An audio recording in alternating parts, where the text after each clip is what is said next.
direct to you and in your face. You're listening to the Alex Jones Broadcasting Network. Monday through Friday from 11 a.m. to 3 p.m. Central Standard Time. That's 12 noon to 4 p.m. Eastern. We are here live, simulcasting the last 2 hours today in living color at prisonplanet.tv. We're fighting the creation of a prison planet. Multiple-time best-selling author of Confessions of an Economic Hitman and now The Secret History of the American Empire. Forgot this little bestseller. The new one's coming out very, very soon, and that is Hoodwinked.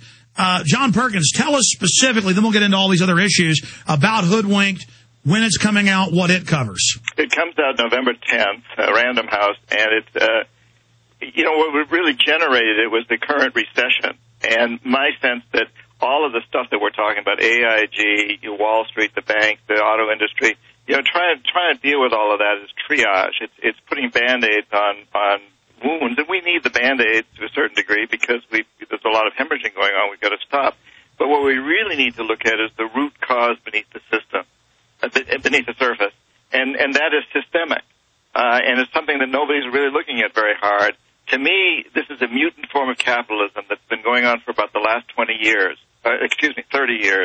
And that's the real problem. We must change that. Sure, we need Band-Aids, but we need to go much, much deeper than that. Capitalism's been around for about 400 years. It's taken many, many different forms. And in the last 30 years, really, since the time of Reagan, and this has happened under both Democrats and Republicans, but it really started with Reagan, it's taken this trend toward this very mutant viral form of capitalism, which is extremely greedy and extremely self-destructive, ultimately. It's really the form of capitalism that came out of Milton Friedman, the economist from the University of Chicago, and Reagan bought into it big time, and every president since has bought into it. Well, wasn't the coup de grace in 99 with the Glass-Steagall Act that Bill Clinton got rid of? That was a big one. There's no question about it. But that's just sort of like the frosting on the cake. There was so much going on. Yeah, acts that when I went to business school in the late 60s, Alex, God, I hate to think it was so long ago, but when I went to business school in the late 60s, all my professors said there can never be another depression like the one in the 30s because we've enacted all these rules to prevent it. Well, that was true. But then we changed all that, and Glass-Steagall under Clinton was a huge part of it. But there were a whole slew of them that changed, and a whole lot of attitude toward money and usury rates.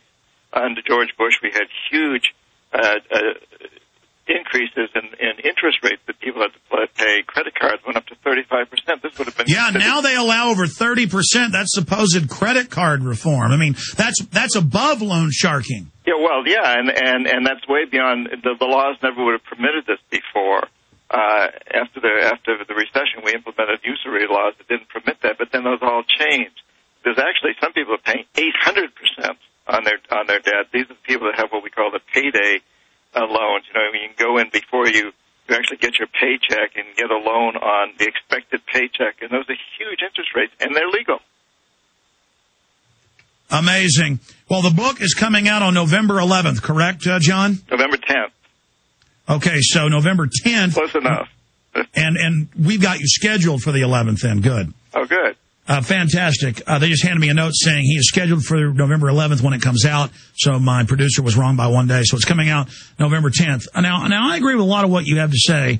Later in the interview, I want to get into, maybe somewhat of a debate about economic systems and choices. But I think what we agree on is this crony capitalist system, this mutant form of capitalism.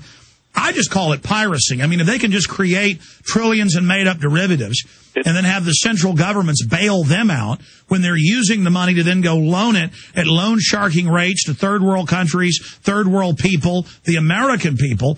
I mean, that's sick. We give them the government-backed loans. They then leverage it, fractional reserve it, and then we pay interest to the banks on our money they loan back to us. I mean, is that a good way of boiling it down? That certainly is, and it is piracy. There's no question about it. And we must turn it around, Alex. And that's really a large part of Hoodwinked is what we can do, what you and I and all your listeners can do. We can take control of this. One of the things that we have to understand is that big corporations, the banks and the other corporations that are behind this, are very beholden to us. They only exist because we give them business. We buy their goods and services, or we allow our tax dollars and our government to go into that. There are many ways to resist, and I think it's terribly important that we do that now. We must turn this thing around. You know, what we have to realize in all of this is that this economic crisis is basically telling us that we have a failed system, totally failed, on a global basis. Less than 5% of the world's population live in the United States, and we consume more than 25% of the world's resources. That's a failure. It's not a model that you can give to China or India or Latin America or Africa. You need another 5 or 6 planets with all our resources and no people to be able to use this as a model for other people. So what we're seeing is a totally failed system. And we must understand that for our sake, for our children's sake, and our grandchildren's sake, we have to turn this around. We have to come up with a very, very different system. John Perkins, I want to get into that area because I agree with you on so much, but I also disagree with you in some areas because we know we do have a wasteful form of life, lifestyle. We know we're 4% of the world's population in the U.S., and we use roughly half the world's resources. And we know there's a lot of toxic waste associated with that and a lot of problems. But the way I see government addressing that and the big megacorporations addressing it is by honchoing and steering the environmental movement to simply set up new taxes and control to further vertically integrate the consolidation of power in this new phase of robber baron colonialism, because they fundamentally know that there is a certain truth to what's happening to the environment on many levels, and so they wrap the truth around their overall lie of this new Bank of the World, global government, paying carbon taxes to the new Bank of the World. I mean, really, it's going from the robber barons going in and economic hitmanning third world countries under their control to now just setting up a planetary regime under the environment because they know at a base level that makes sense in people's ingrained humanity to be good stewards of the land. Well, absolutely. And the way that they distort the truth and, you know, move groups. So today we've got these huge grassroots movements basically supported by the insurance industry and the pharmaceutical industry opposing any kind of real insurance for people that don't have insurance. We've got the corporations out there trying to make it look as though the people are behind so much of what just benefits the corporation.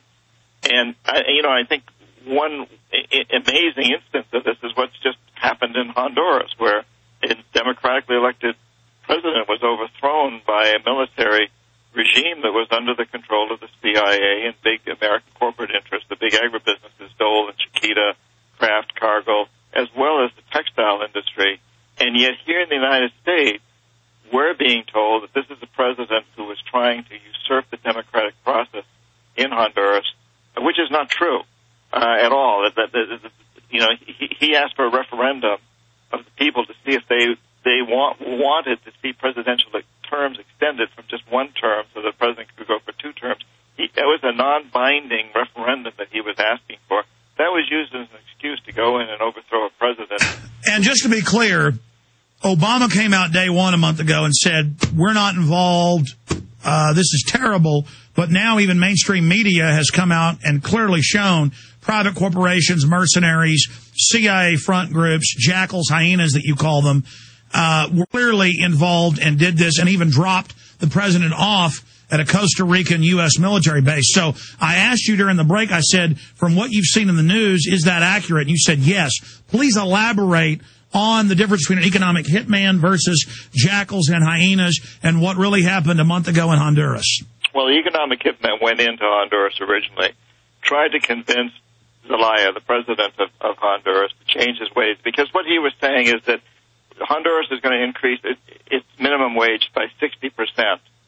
And that has a huge impact on Dole and Chiquita and those who hire laborers out in the field to pick all their goods, bananas. And so they're going to go from, 50 cents an hour to $1.10 or something? Exactly. I mean, it seems very minimal to us. And also that there's a lot of sweatshops from our textile companies, like Nike and other companies like that there. But it's much bigger than that, Alex, because something similar happened with Aristide in Haiti. And in both Haiti and Honduras are looked at as the bottom rung on the ladder of wages in Latin America. So no country will go below those countries. So if, in fact, Honduras or Haiti increases their minimum wage, then Ecuador and Nicaragua and El Salvador and every other country in the southern hemisphere has to increase its wages to stay above those because no one wants to go below those countries. So it wasn't just about Honduras any more than it was just about Haiti. It was about drawing a line in the sand and saying, we are not going to permit this to happen.